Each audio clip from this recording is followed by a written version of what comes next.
Our Hiligaynon word for the day is dakop. Dakop. The Hiligaynon word dakop means to catch, snare, trap, capture, take, seize, to get hold of, hook, nab, arrest, or lay hands on. Dakop. Dakop. Here are the example sentences for the Hiligaynon word dakop. Dakpa ang makawat. Catch the thief.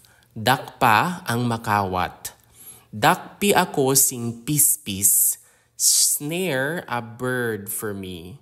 Dakpi ako sang pispis. A pispis is a bird.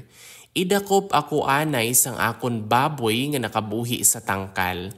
Kindly capture for me the pig that has got out of the sty.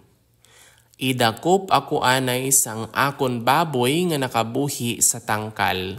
Ipadakop ang kabayo nga dahili nga nagsulod sa akon talamnan. Get someone to seize the horse that has entered my field. Ipadakop ang kabayo nga dahili nga nagsulod sa akon talamnan. Nadakop na ang buyong. The robber was arrested. Nadakop na ang buyong. Padakpa na lang siya sa imo. Just let yourself be caught by him or by her. Padakpa na lang siya sa imo. And that is all about our Hiligaynon word for the day, dakop. Dakop.